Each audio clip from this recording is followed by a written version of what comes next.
Olá, tudo bem? Sejam muito bem-vindos. Programa Controverso, eu, Giovanni Bueno, agradeço muito a sua prestigiosa audiência.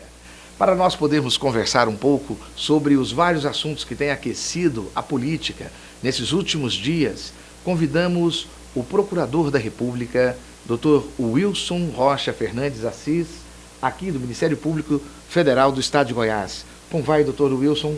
Prazer recebê-lo. Olá, Giovanni. Obrigado pelo convite. É uma honra estar aqui. Dr. Wilson, nós vamos começar conversando sobre o que tem acontecido nos últimos dias.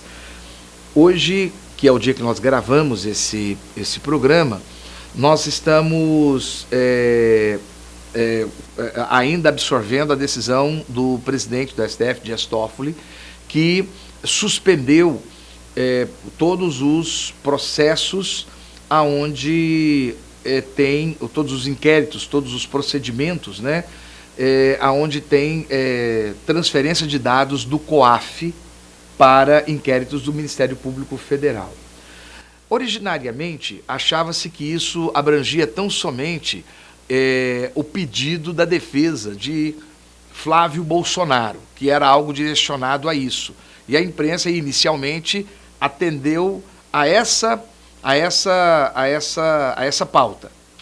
Mas, de alguns dias para cá, percebeu-se que não, que mais amplamente esse pedido ela atinge vários, 83 casos de outras questões da Lava Jato, de outros inquéritos que a Lava Jato também está investigando e que envolve essas informações do COAF. O senhor pode trazer um pouco mais de transparência para nós, de elucidação para nós sobre essa questão? Bom, o COAF é um órgão de controle de atividades financeiras, hoje vinculado ao Ministério da Economia. Tudo que o COAF faz é pautado em lei, inclusive as comunicações que o órgão faz de movimentações financeiras consideradas atípicas. Movimentações financeiras que trazem indícios de lavagem de dinheiro ou outros crimes financeiros. É uma rotina já muito bem estabelecida na República a comunicação dessas atividades aos órgãos encarregados da persecução penal. Então, o Ministério Público Federal recebe dezenas de relatórios do COAF, a Polícia Federal, outros órgãos de controle recebem esses relatórios e, a partir das informações contidas ali, decide se é caso ou não de deflagrar investigações formais. Bom, a decisão do ministro do Supremo Tribunal Federal causou certa estranheza, especialmente pela amplitude da decisão. Eu não sei se o próprio STF tem alcance, tem compreensão do alcance das investigações que ficam suspensas com essa decisão. São muitos anos de trabalho pautado nessa forma de comunicação, e suspender isso tudo de uma hora para outra causa prejuízos significativos às investigações relativas à lavagem de dinheiro e crimes financeiros. Com certeza a decisão vai ser levada ao pleno do STF, que vai poder decidir ou não pela manutenção da liminar concedida pelo ministro Toffoli. O senhor não acha que seria temerário acharmos que um ministro do Supremo, no nível do Dias Toffoli, que veio exatamente de uma atuação do governo, do governo federal, ele foi ministro do presidente Lula, ele não teria essa percepção, ele foi AGU, ele foi advogado-geral da União, ele não teria plena visão da extensão dessa decisão dele? Giovanni, essa é uma hipótese benevolente que eu levanto, porque realmente causa espanto. É um trabalho muito extenso que é comprometido, de órgãos de todo o governo, né, de todo o Ministério Público Federal, da Polícia Federal no Brasil inteiro. Causa perplexidade, sim, o fato de que todas essas investigações sejam suspensas. Mas não tem fundamento, porque o que se alega é que tem supressão de instância. E explicando para o nosso telespectador e para o internauta, o que é, e aí eu quero que o senhor me corrija, o que é que está sendo alegado? O COAF, ele recebe todas as informações da minha movimentação, da sua telespectadora e internauta, do nosso procurador da República, do Flávio Bolsonaro e de todas as pessoas do Brasil. Essas movimentações, quando elas têm algum tipo de discrepância, elas têm certos indicativos de que pode ter ilicitude. E existem métodos de se destacar alguma ilicitude delas. Pois bem, só que elas poderiam ser consideradas, e são consideradas, como sigilo bancário. E poderiam ser somente utilizadas para investigação, até então, sobre ordem judicial. O que está sendo discutido é exatamente isso. Já há um certo tempo, há um compartilhamento dessas informações com o Ministério Público para que se façam investigações. O que está sendo discutido é essa quebra, essa troca de informações é ou não quebra de sigilo de informações. E se for quebra de sigilo, está suprimindo o Poder Judiciário. Particularmente, o senhor vê que não é uma quebra? Giovanni, a gente tem na Constituição algumas garantias que só podem ser suprimidas pelo Poder Judiciário, né? Só podem ser relativizadas, na verdade, não suprimidas pelo Poder Judiciário. A gente chama isso de cláusula de reserva de jurisdição. O sigilo fiscal, o sigilo financeiro, o sigilo telefônico está entre as hipóteses abrangidas pela cláusula de reserva de jurisdição. De fato, então, concordo com o ponto de partida desse argumento, de que a quebra do sigilo financeiro demanda autorização do Poder Judiciário. Todavia, o COAF tem também autorização legal, determinação legal, na verdade, para comunicar não só ao Ministério Público Federal, mas aos órgãos encarregados da persecução penal. Por exemplo, a Polícia Federal também recebe esses relatórios, sempre que há movimentações financeiras suspeitas. É uma lei de 98, parece 99? Eu não me recordo o número e o ano da lei. Mas, pelo que eu li nos jornais, eu não atuo no caso, não li a íntegra da decisão do ministro, nem aquilo que a defesa do senador levou ao Supremo. Me parece que o questionamento, a insurgência da defesa e dessa decisão do ministro é o fato de que os relatórios do COAF continham mais informações do que aquilo que seria determinado. Ou seja, o COAF informava mais do que a lei autorizava. E aí, exatamente essas informações que chegaram aos órgãos encarregados da persecução penal, contendo mais informações do que o autorizado pela lei, que estariam suspensas. Mas o STF está aí, o Poder Judiciário está aí exatamente para impor limites ao poder investigatório do Estado, ao poder punitivo do Estado, e eu enxergo isso com muito bons olhos. Acontece que a gente tem um modo mais ou menos adequado de fazer essas correções de rumo. Ou seja, se há alguma inconformidade nos relatórios que o COAF massivamente expede para todos os órgãos encarregados da persecução penal, talvez fosse uma postura mais condizente, geraria menos dano aos demais órgãos do Estado encarregados da investigação, corrigir os relatórios do COAF, apontar exatamente onde esses relatórios exorbitam a determinação legal, e a partir daí a gente fazer um tratamento dessa fonte, sabendo o que pode, o que não pode estar ali, o que pode e o que não pode ser usado pelos órgãos de controle. A decisão de suspender investigações no Brasil inteiro, embasadas nesse tipo de documento, que tem como ponto de partida os relatórios do COAF... E que já trouxe tantas condenações, inclusive... que já foram, inclusive, transitadas e julgadas, que já foram julgadas, inclusive, pelo próprio STF. Isso é que gera preocupação. Isso é que gera... O STF estaria questionando, inclusive, as suas próprias decisões, né? Sim, de forma transversal. Pode ser que, em outros casos, o STF tenha confirmado condenações embasadas nesse tipo de relatório. Sim. Para nós, que estamos aqui nos veículos de comunicação, novamente...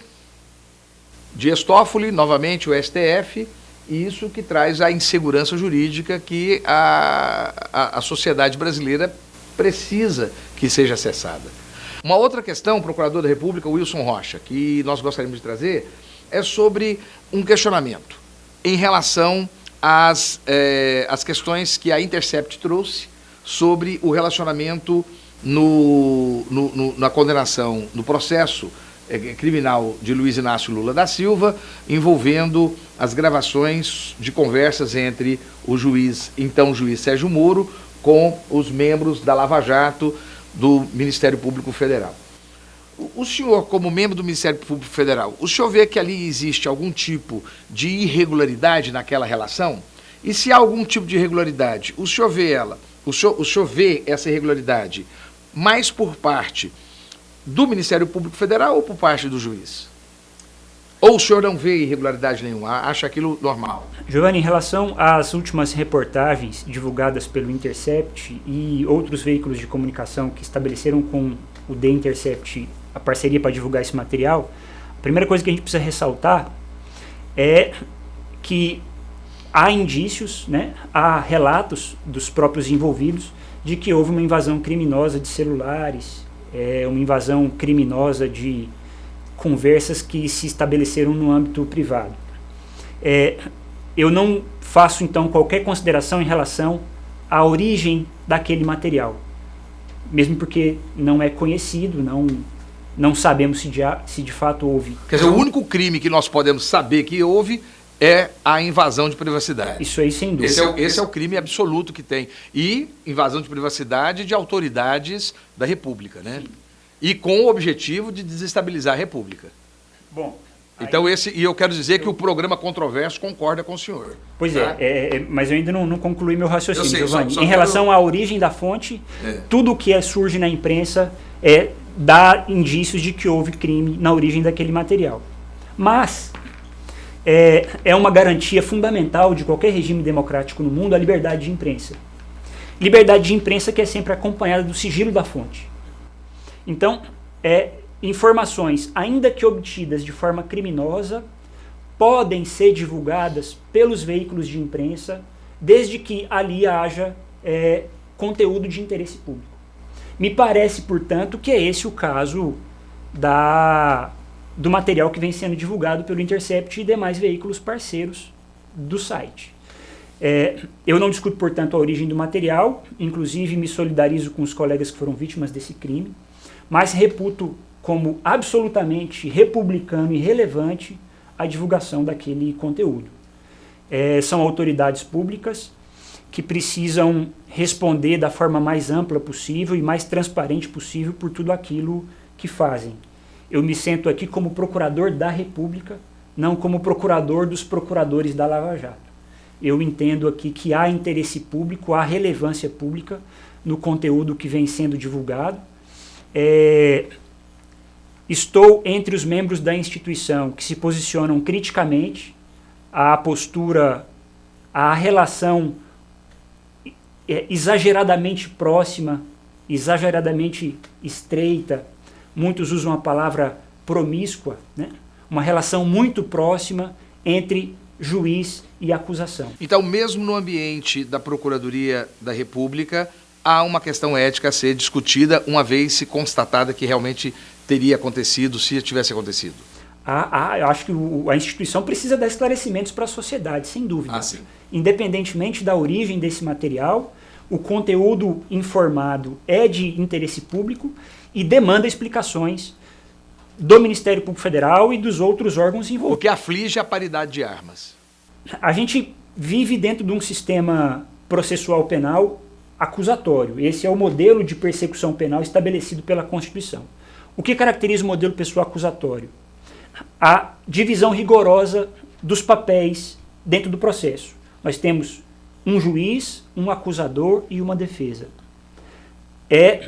O juiz, ele se mantém como um elemento imparcial dentro desse triângulo, dentro dessa relação que a gente chama de relação processual. Ele não é neutro, porque eu não acredito em neutralidade nas ciências humanas.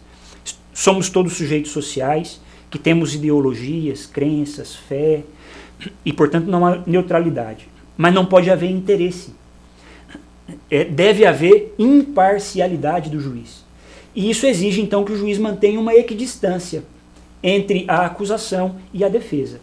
Não é adequado que um juiz estabeleça tratativas em âmbito privado com qualquer das partes do processo, orientando qualquer dessas partes, sugerindo provas, sugerindo estratégias processuais ou de comunicação social em relação ao caso que está submetido a ele. Nesse sentido, eu acho que é necessário uma ampla discussão social sobre o que é a Lava Jato, sobre os resultados da operação e sobre as relações que foram estabelecidas ao longo dos anos que essa investigação caminhou. Não há dúvida, Giovanni, de que precisamos fazer um combate rigoroso à corrupção, mas também não podemos vulgarizar isso. O combate à corrupção não pode ser uma bandeira que serve para qualquer coisa, não pode legitimar toda forma de atuação de agentes públicos, e precisamos zelar para que no combate à corrupção não haja corrupção dos agentes estatais e particulares também envolvidos. Doutor Wilson, eu tenho poucos minutos e eu vou então pegar esses dois ganchos, tá? Esses dois ganchos, e vou desenvolver isso em mais 4 minutos. Eu estou dizendo o tempo que a gente tem para desenvolver essa questão. Me parece que não importa para onde ou quem eu traga nessa cadeira para conversar, e eu quero dizer para o telespectador que, apesar que não está aqui com a gente hoje, essa entrevista e essa pauta foi desenvolvida pelo jornalista Renato Dias, né, que foi quem desenvolveu essa entrevista conosco hoje, fez o convite para o senhor estar aqui conosco hoje, né, o Renato que não pôde estar com a gente. Mas não importa quem sente nessa cadeira, da OAB, do Judiciário, do Parlamento, dos últimos anos, sempre, de alguma maneira, a gente toca na Lava Jato. E já tem um certo tempo, né? E de alguma maneira, sempre parece que as discussões sempre tangem a Lava Jato de alguma maneira. O senhor acha que ela já atingiu o seu ápice? O senhor acha... como é que o senhor percebe essa questão da Lava Jato nesse momento que ela é frontalmente atacada? O senhor acredita que ela já atingiu os seus efeitos ou ainda temos muito de Lava Jato para desenvolver no país ainda? Da Operação Lava Jato para atingir no país? Giovanni, o Ministério Público Federal, a sociedade brasileira como um todo, precisa pensar essa estratégia que foi montada em torno da Lava Jato. Essa coisa de construir um enredo em torno de uma investigação criminal, envolvendo nesse enredo um universo que é muito complexo, um universo político, um universo social, um universo ideológico, que não é traduzível dentro do processo penal. Isso é uma estratégia muito perigosa. Utilizar a opinião pública como respaldo, como fundamento para legitimar uma investigação criminal é algo extremamente perigoso. Eu defendo que os atos de corrupção sejam investigados, mas que eles não devem formar um thriller policial, né? Deixemos isso para o pessoal da literatura, o pessoal do campo cultural, artístico, dar uma leitura, fazer uma leitura romanceada disso. A gente precisa de um tratamento mais técnico, um tratamento mais discreto em relação ao emprego do direito penal no enfrentamento de situações tão amplas, tão extensas, que envolvem o conjunto dos atores políticos do país. A gente tem que ter muito cuidado para não transformar isso num romance. Nesse sentido, dar nome para as operações, estabelecer capítulos, Lava Jato 1, 2, 3, 40, 50, isso não me parece adequado. Um Game of Thrones. Série 8. Que causa preocupação, que causa um suspense, que cria animosidade entre atores políticos, que cria animosidade entre atores sociais. O direito penal não serve a isso. O direito penal serve para que condutas criminosas adequadamente, devidamente investigadas pela polícia sejam apuradas e os responsáveis respondam por elas. Mas isso sempre de forma pontual, cirúrgica, e não envolvendo o universo da existência humana ou o conjunto da nossa vida política social dentro desse thriller policial. O senhor tem alguma coisa escrita sobre isso para que o nosso telespectador e o nosso internauta possa mergulhar um pouco mais, entender. Ou seja, tem muita gente que está te assistindo agora que deve estar de cabelo arrepiado, né? Muita gente contra, pouquíssima gente deve estar a favor, mas eu creio que talvez as pessoas queiram entender um pouco mais. Tem algum lugar que as pessoas possam vê-lo, possa ler a esse respeito? Algum livro escrito, alguma obra escrita, algum tratado escrito? Giovanni, eu sou historiador. Além de procurador da República, tenho formação em história também. E nessa discussão da Lava Jato tem uma palavrinha muito perigosa que sempre é utilizada para tratar para se referir à Lava Jato, a palavra fascismo. Escrevi um texto com o seguinte título: Há fascismo na Lava Jato? E discorri sobre o que seria fascismo e em que medida a Lava Jato flertava com estratégias fascistas. Sim, é um artigo que está disponível na internet, foi publicado pelo site Justificando. Ali os telespectadores do seu programa vão poder entender um pouco mais o meu raciocínio. E aqui nós fazemos a conclusão dessa entrevista maravilhosa. Eu quero convidá-lo desde já ao senhor retornar. Quero voltar a conversar um pouco mais sobre isso. Me interessei muito e acho que foi muito proveitoso. Muito obrigado, tá? Estou à disposição, Giovanni. Foi um grande prazer. Permanece conosco, tem muita coisa boa ainda nos próximos blocos.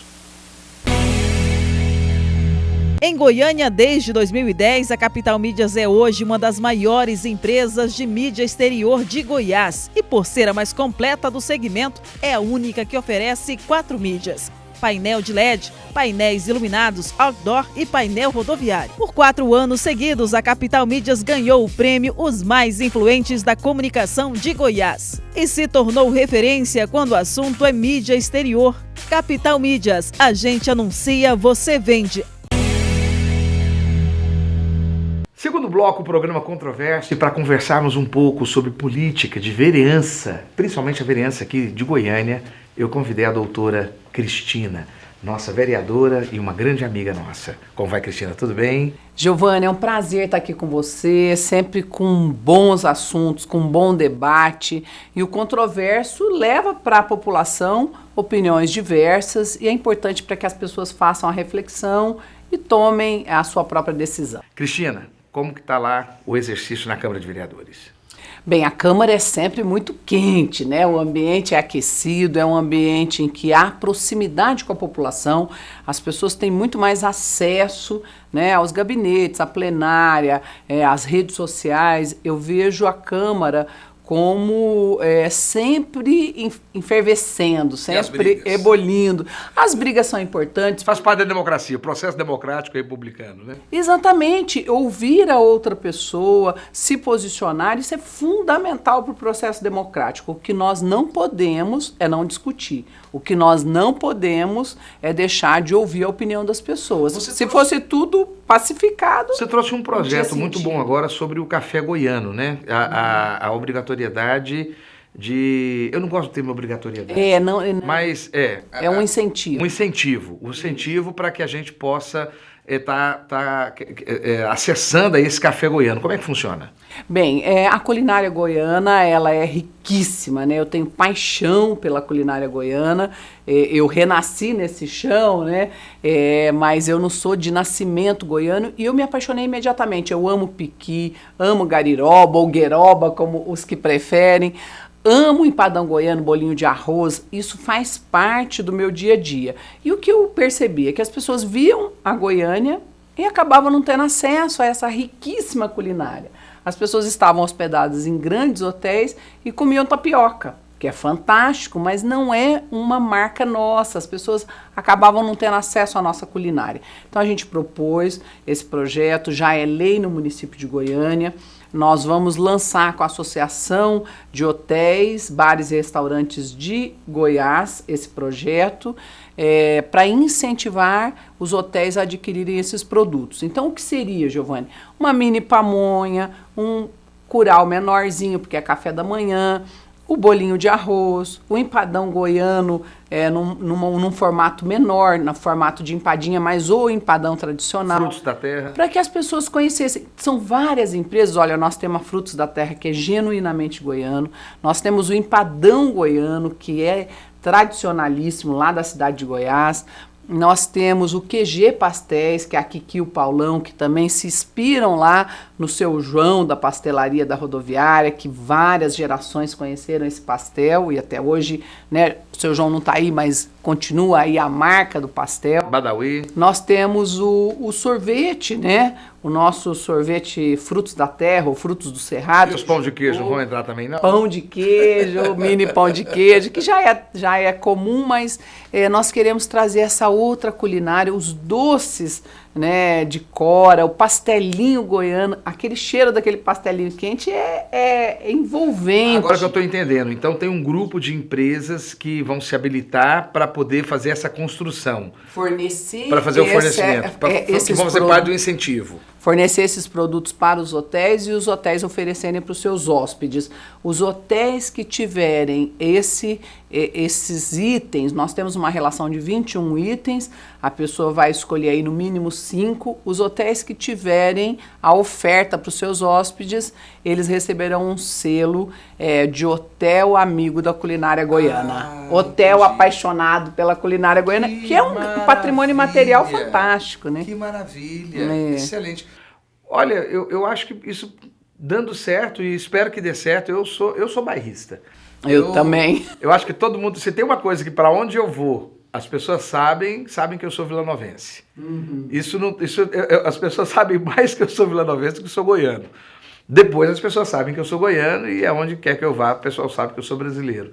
E acho que essa ideia sua foi fantástica, muito boa. Obrigada. E o Jota Pereira também vai estar conosco. O Jota Pereira, né? Edição lá do Centrão de Goiânia. Mas me fala agora sobre a nossa Câmara Municipal. Nós tivemos uns primeiros 6 meses aí bem intensos, né? Uhum. E tivemos agora a conclusão, já estamos agora chegando à conclusão dessa legislatura.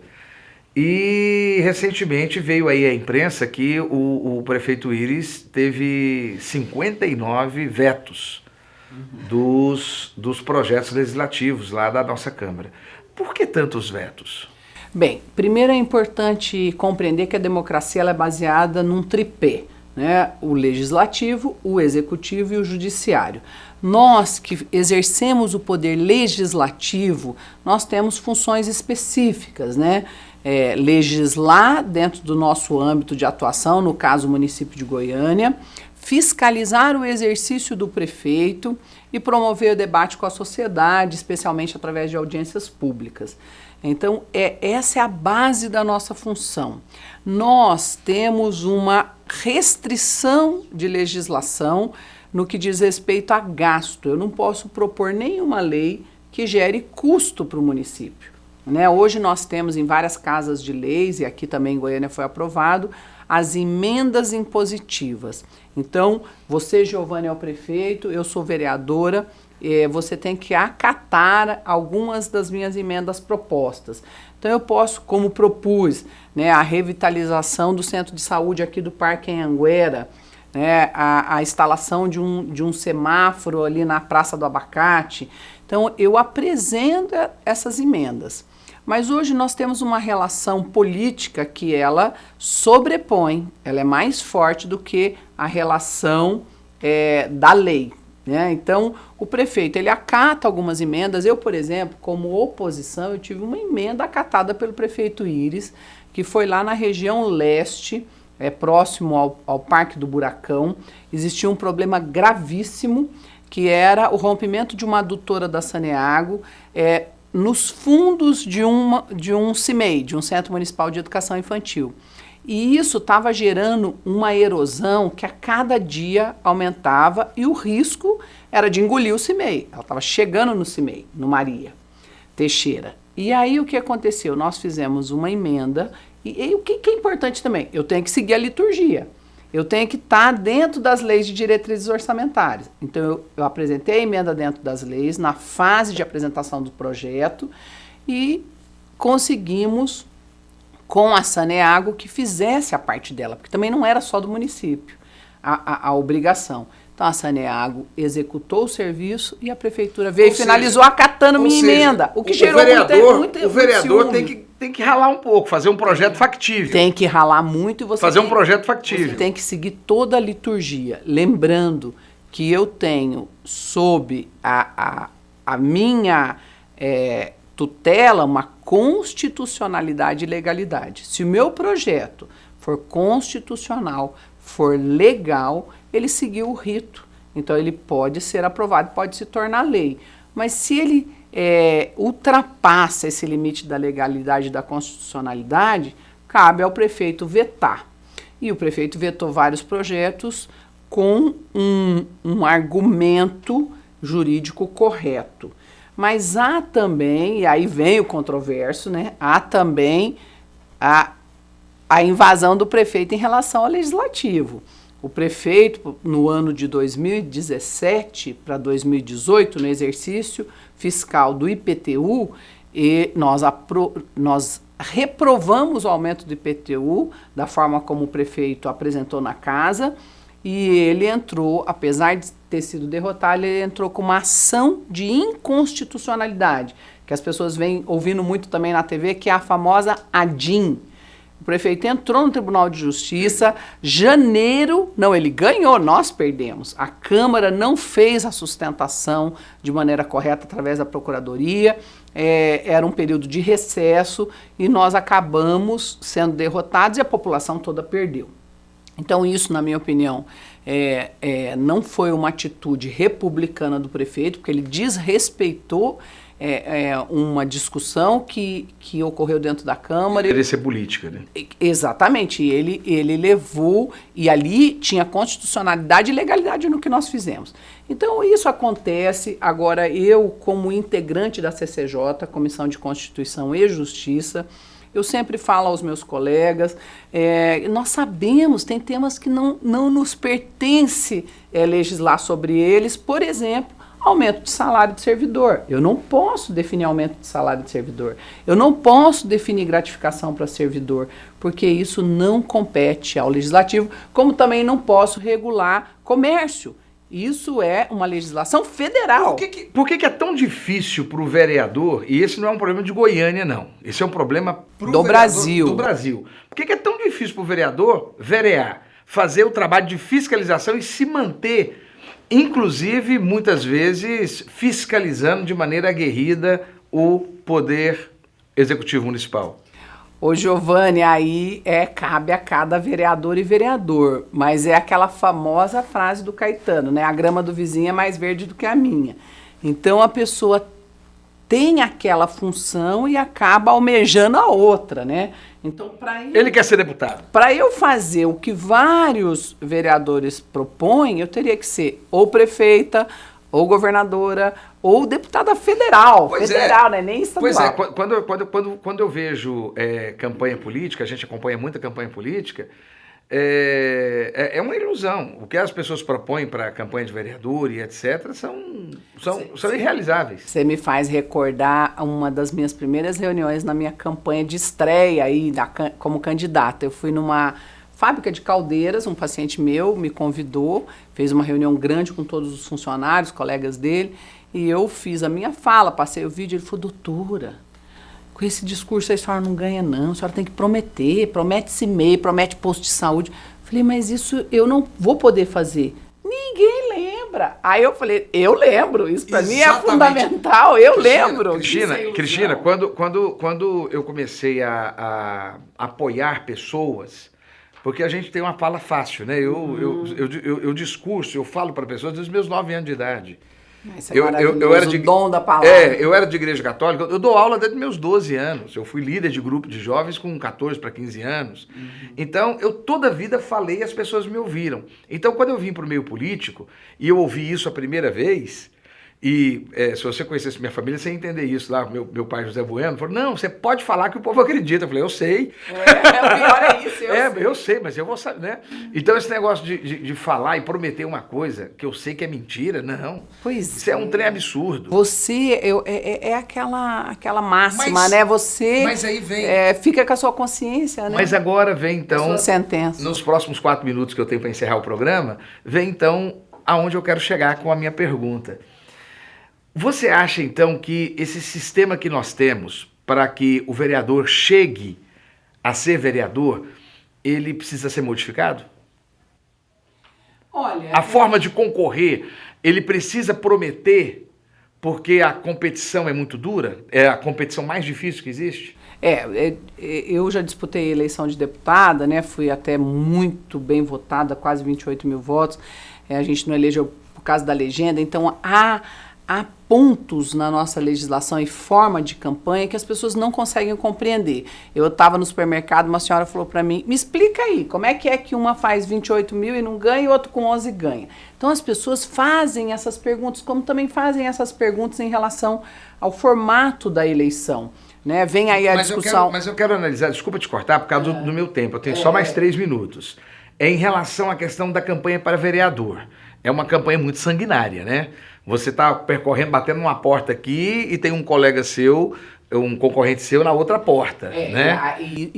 Primo seu, às vezes, colega seu de faculdade, né? É uma coisa muito imediata. Eu sempre fui da prática muito clara, eu nunca cerceei pessoas de entrarem naquele ambiente ou com aquele grupo. Eu acho que cabe ao eleitorado, é o eleitorado que tem que avaliar o que é melhor para minha representação. Eu vou escolher essa pessoa ou aquela pessoa. A solução seria o que está sendo discutido hoje, lá no Congresso Nacional. E também o TSE está também discutindo alguma coisa nesse sentido para a campanha do ano que vem. Seria o voto distrital para vereador? Ou seja, o bairro vai discutir? Bem, se eu for pensar na minha questão pessoal, você tá a par o voto disso? Estou a par, venho discutindo há muito tempo, né? Fui da Executiva Nacional do PSDB Mulher. Eu concordo com o distrital misto. Eu, por exemplo, se eu for falar em mim... Você pode explicar isso para o nosso telespectador? Se eu for falar para a minha forma de campanha, eu sou uma vereadora de pauta, de causas e não de bairro, né? Eu tenho um bairro, eu moro no bairro, muita gente me conhece no bairro, vota em mim, já liderei causas do bairro, mas eu sou de causas que são causas transversais, né? A questão da saúde, a questão do meio ambiente, a questão do controle da violência praticada contra as famílias. Então isso não pertence a um bairro, mas a toda a cidade. Mas eu acho que é correto... A questão da dignidade da pessoa humana também, né? A dignidade, a Comissão de Direitos Humanos. Então é uma coisa que eu tenho um trabalho muito forte. Agora, o distrital misto pode sim ajudar a valorizar as regiões do município. Eu acho que vai ajudar. Mas eu acho que seria resolvido de uma outra forma também, que são as subprefeituras, né, Giovanni? Que já é um projeto aprovado em Goiânia. Eu estive em Florianópolis esses dias. É incrível como funciona bem. Mas aí é o medo do chefe do Poder Executivo, no caso o prefeito, de dar poder, de delegar poder a outras pessoas. Mas as subprefeituras nas cidades que ela é implantada, eu conheço a experiência de Curitiba e Florianópolis, é genial. Ela funciona de maneira muito mais rápida, a pessoa tem acesso muito mais rápido a quem pode resolver o seu problema. Eu estou encerrando agora o programa, Cristina. Mas eu concordo com o voto distrital.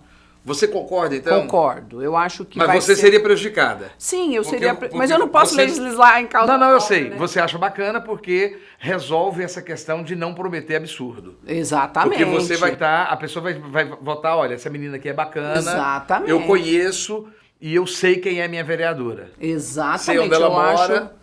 Eu acho que isso vai facilitar para o eleitorado. O que vai prejudicar é o eleitor é o político de causas. Exatamente. Ganha o bairro e é prejudicado o político de causas. Aí tem que haver adaptações, né? Eu, por exemplo, teria que me adaptar e trabalhar numa região, né? A campanha teria que ter uma adaptação diferente do formato que eu pratico hoje. Mas o distrital misto talvez sanasse um pouquinho dessa problemática. Como que seria o distrital? O distrital puro é o bairro elege, né? A região elege. E o misto? O distrital misto, o bairro elege e também a cidade elege parcialmente. Tem aí o percentual teria que ser definido pelo TRE, né? Você teria um percentual de votos que viria de toda a cidade e não só daquele bairro ou daquela região. O que dá uma ajuda para essa pessoa que tem uma expressão. Não vai gerar um cacicado, não? E é só na prática para a gente entender, né, como é que isso vai ter resultado. Mas eu acho que seria mais democrático e as pessoas teriam mais acesso a quem realmente te representa, né? Eu acho que pode funcionar bem no Brasil. Última pergunta. Você já está... Essa é a sua segunda legislatura. Por que vocês não tentaram fazer uma mudança na Constituição do município para tentar implantar as subprefeituras? O projeto já está aprovado, já poderia ter sido implantado pelo ex-prefeito Paulo Garcia, né, que escolheu politicamente não implantar, o prefeito Íris não quis nem falar no assunto, né? Aí é uma decisão, apesar de toda a nossa pressão, é uma decisão do chefe do executivo, né? O legislativo cabe aprovar, quem cabe implantar é o prefeito. Cristina, muito obrigado, tá? Prazer ter você. Prazer, sempre que convidado estarei aqui. Cristina, gosto demais de você. Gosto também. demais de você pessoalmente e permanece conosco. Nós continuaremos falando sobre política local e política brasileira.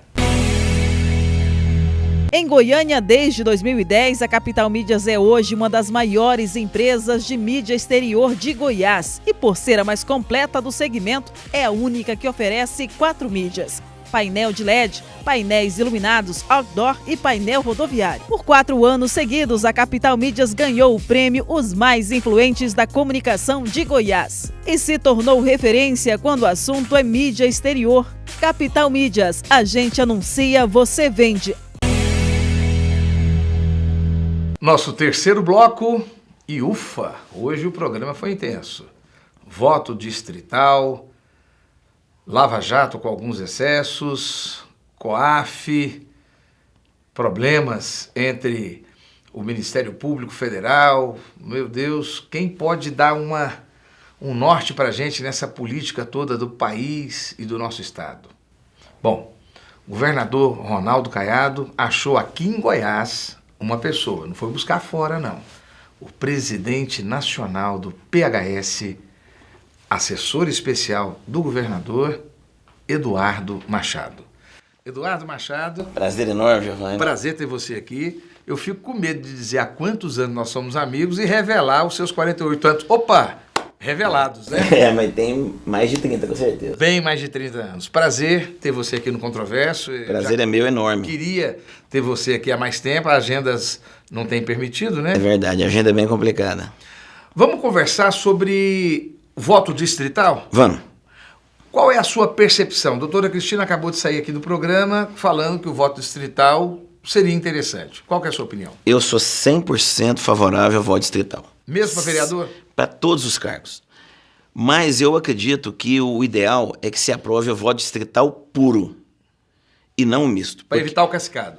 Para evitar exatamente o cacicado. Porque, com certeza, o misto vai fazer com que 50% das vagas... O telespectador precisa entender. De todos os parlamentos, ou no voto distrital misto, 50% das vagas é distribuído entre as regiões do município, do estado, da nação, e os outros 50% de acordo com uma decisão do partido político. Então, por mais que eu poderia... Pega uma lista, exatamente. Eu sou o cacique, eu sou o presidente do partido, eu olho, ó, vai fulano, vai beltrano, vai ciclano. Exatamente, é a hora que a gente... Esse é o cacicado. Esse é o cacicado, e é a hora que a gente vai começar a ver dirigente partidário colocar que em primeiro lugar na lista é ele, em segundo lugar é a mãe dele, em terceiro lugar é o filho dele. Então, para que isso não aconteça, e eu tenho minha convicção de que isso aconteceria, o ideal é o voto distrital puro. Então, por quê? Qual é a grande vantagem? Eu vou usar Goiás como um exemplo. Sim. Vamos pegar aí uma região sul de Goiás. Itumbiara, Goiatuba, Buriti Alegre. Naquela região, há quantos anos, possivelmente, eles não têm um deputado federal que represente especificamente, Goiatuba, exclusivamente aquela região? Então, no sistema atual, onde todos os candidatos disputam todas as vagas, o fulano de tal, que infelizmente eu não posso citar exemplos aqui concretos, ele começa a fazer uma campanha com muito dinheiro, comprando apoios em toda a região de Goiás. Que é o como é que chama a pessoa que busca voto? É o... Vamos chamar de garimpeiro eleitoral, mas vamos lá. Ele com muito dinheiro, ele começa a trazer o apoio de... Cabo eleitoral. Os cabos eleitorais, que geralmente são prefeitos, vereadores, pastores, líderes de classe. Então ele começa a convencer muita gente a os apoiar e ele vai eleito com votos do estado inteiro. Porém, aquela pessoa de Goiatuba que foi convencida porque o líder dele foi comprado, foi aliciado para votar no deputado federal fulano de tal, na verdade, aquele eleitor, Giovanni, ele nunca viu o candidato que ele está votando. E digo mais, depois de eleito aquele deputado, aquele eleitor nunca mais vai voltar a vê-lo. Eduardo, eu cansei de ver, eu quero fazer um testemunho, eu cansei de ver que há um mérito desse cabo eleitoral, desse garimpeiro, de dizer o meu deputado não precisa ir lá na minha região. Há um mérito, né? Exatamente. Lá na minha região, o candidato não precisa ir. Enquanto isso, nos países que já adotam o sistema distrital, e eu vou dar um exemplo, o caso dos Estados Unidos. Então, nos Estados Unidos, as quase 500 cadeiras de deputados são divididas entre distritos em toda a região. Voltando ao caso do Brasil, se aqui fosse assim, e a região sul de Goiás tivesse 1 ou 2 cadeiras no Parlamento Federal, ao contrário do que é hoje, um deputado, para poder representar a região sul do estado, ele teria que estar constantemente naquelas cidades, conhecendo os verdadeiros problemas daquela região, conhecendo os atores daquela região, conhecendo os problemas, as soluções. Hoje em dia, uma cidade que eu gosto muito no oeste de Goiás chama Jaupaci. Jaupaci. Certamente, o povo de Jaupaci votou em mais de 30 candidatos diferentes para deputado federal. Digo mais, não tem nenhum deputado que bate no peito e fala que representa Jaupaci, e ao mesmo tempo o povo de Jaupaci não tem link com esse deputado. Mas, se a região oeste de Goiás tivesse um deputado federal, esse deputado federal, com certeza ele saberia qual é a data do aniversário de Jaupaci, qual é a data festiva, qual o nome do prefeito, qual o nome do padre, do pastor, os problemas da região. Hoje não. Hoje essa representatividade, ela é falha. Se o aborto interessa ou não para aquela região. Não, ele não quer saber. Se o negócio de anencéfalo interessa ou não. Se a questão fundiária, agrária. Nós teríamos um quadro na votação que seria realmente um reflexo do interesse do povo. Exatamente. Em outras palavras... Se for conservador, conservador. Se for liberal, em liberal. Outras palavras... Se for capitalista, capitalista. Se for comunista, comunista. Giovanni, em outras palavras... Esquerda, direita, seria direita. como você constituir como seu procurador alguém que não te conhece. Exatamente. É o que acontece hoje no Brasil. Outra questão que eu vejo também, o Eduardo, sobre a questão da representatividade, é que dessa forma, aí eu vou concordar com os recessos. Aí eu vou concordar com o Congresso ou a Assembleia Legislativa funcionando só de terça a quinta-feira. Porque realmente o parlamentar precisa voltar para sua base. Aí essa justificativa de voltar para a base, ela realmente seria real. Porque ele verdadeiramente precisa estar conversando com as pessoas à sua volta. Vamos agora conversar sobre o primeiro bloco desse programa. O que você achou sobre o que o Dr. Wilson trouxe sobre a Lava Jato? Eu achei perfeito, concordo 100% com a Você acha que dele. está um pouco excessivo? Eu considero que a Lava Jato, Não hoje, engasga, não. ela deve ser prioridade para o Brasil. Ela deve ser prioridade e ela não pode ser tolhida. Agora, é claro que existem os limites legais da investigação. Mas que a Lava Jato ela deve ser prioridade, eu não tenho dúvida disso. Na verdade, o Brasil mudou. A política brasileira mudou pós-Lava Jato. Pessoas que nunca participaram da política, Giovanni, hoje participam. Pessoas que eram completamente alheias ao sistema político, e aí eu te falo de testemunhos que eu tenho dentro da minha família, hoje participam, mas eu gostaria de dar um exemplo. Eu tenho um tio que estava me contando ontem pelo telefone o seguinte. Ele mora em Brasília e ele tem um grupo de WhatsApp dos moradores do Lago. E quando alguém vinha falar de política, rapidamente a pessoa era banida. Tipo assim, não se fala de política dentro do grupo dos moradores do Lago. Acontece que a politização foi ficando tão forte e as pessoas querendo discutir política, que hoje eles criaram um grupo que se chama Política no Lago, que é maior do que moradores do Lago. Então é isso que aconteceu. E que tem jovens nele também, tem provavelmente. todo tipo de gente. Vou te dar um exemplo agora da minha mãe, que mora em Goiânia. Minha mãe também, ela era alheia à política. Hoje, minha mãe almoça, janta e dorme, assistindo o dia inteiro programas ao vivo, o dia inteiro, lê todos os jornais, acompanha tudo de política. E não é por minha causa, não. É porque ela se apaixonou pelo tema. E tudo isso nasceu nessas manifestações, no movimento pró-impeachment, na questão da Lava Jato. Então, a Lava Jato foi importantíssima. Assim como acontece na Copa do Mundo, quando chega de 4 em 4 anos, todo brasileiro começa a amar futebol, né? Pois é, eu quero te dizer que a Lava Jato trouxe como benefício direto para a sociedade brasileira essa questão das pessoas quererem conhecer a política. E o que isso fez acontecer? A eleição do último parlamento teve reflexo direto. Vamos dar o exemplo de Goiás. Dos 17 deputados de Goiás, Giovanni, eu te falo que tem 6 ou 7 que eu jamais imaginaria vê-los perder a eleição. Jamais, em hipótese alguma. Perderam, e perderam de forma forte, e eu te digo mais, alguns foram eleitos pessoas que eu nunca ouvi falar na minha vida. E isso não é problema, não. Isso, o povo está de parabéns.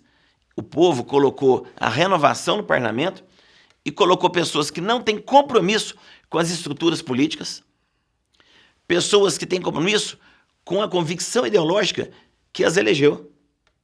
Então, houve uma melhora que permite ao presidente da República, que eu não estou aqui, nesse momento, defendendo, atacando, não é essa a minha questão, que permite ao presidente da República poder impor sua forma de governar sem ter que fazer barganha, porque no sistema anterior, a barganha era tudo. O presidente quer que vote tal coisa? Pois é, o partido X quer tal coisa, então ele tem que dar. Isso acabou no sistema brasileiro. O presidente da República, em questão, conseguiu aprovar, em primeira votação, a reforma da Previdência, sem ter que ceder um cotonete, sem ter que dar um cargo federal. Eduardo, então a Lava Jato foi poderosa para barrar toda uma estrutura corrupta. Toda uma estrutura corrupta e toda uma cultura. Mas a pergunta que está no ar é, chegou o momento dela, que é o que o Dr. Wilson estava dizendo, chegou o momento dela achar a sua conclusão? De achar a conclusão, sim. Mas jamais... Quando eu brinquei com você, não engasga não, vou te falar por que foi a brincadeira, tá? Até para o telespectador entender. É porque é difícil para nós que somos técnicos, você é um político técnico, você é formado, graduado, presidente partidário, líder, participou de todas as discussões políticas desse país nos últimos 30 anos. Sim. Eu sou profissional também, então nós sabemos que precisa ter um fim. E, às vezes, é difícil para nós explicarmos isso em poucos minutos para uma plateia. Eu vou responder. Foi essa a minha brincadeira. Eu entendi perfeitamente. E... tudo na vida tem começo, meio e fim. É. A vida é cíclica e tudo tem. E a Lava Jato, explicar. E a Lava Jato também tem que ter. Porém, o que eu quero dizer é que esse sistema investigativo, com ampla liberdade, porque demorou muito para surgir um procurador e um juiz com coragem de enfrentar o mecanismo, sem querer fazer um merchan para a Netflix, mas demorou muito para surgir um grupo de procuradores, delegados, com coragem para fazer o que fizeram. Então, é importante que agora o Ministério Público, a Polícia Federal, continue empoderada para poder estar de olho em todos os esquemas. Agora, não necessariamente em uma operação específica, que concordo com o procurador, ela tem que realmente ter sua conclusão. E que outras comecem, que outras várias comecem, até maiores. O show deve terminar e as operações de combate à corrupção, com tudo aquilo que foi aprendido com a Lava Jato, a Lava Jato deve terminar. Exatamente. Né? Ela deve terminar. O nome Lava Jato, isso, o romance, é. Né? A novela Lava Jato deve terminar. É o termo que eu ia usar, exatamente isso. O filme, o romance deve terminar e o combate à corrupção deve se alastrar violentamente. Exatamente. Com normas, com procedimento, com compliance. Esse é o meu pensamento. O governo do estado de Goiás vai ficar firme no compliance? 100% firme, temos tido palestras toda semana sobre esse tema. E quando você volta aqui no programa Controverso falar sobre compliance? Assim que for convidado. E você será convidado para o segundo semestre. Maravilha, estaremos firmes. Sobre isso aqui. Maravilha. Gente, e dessa forma nós fazemos a conclusão de hoje. Queria te agradecer muito a sua presença. Eu que agradeço enormemente. E fica já o convite estendido ao assessor especial do governador e a você, que é o meu convidado de honra, telespectador, você internauta. Fique conosco até o nosso próximo encontro. Programa Controverso, eu, Giovanni Bueno. Hoje não podemos contar com o Renato Dias, mas ele estará conosco na próxima semana. Forte abraço.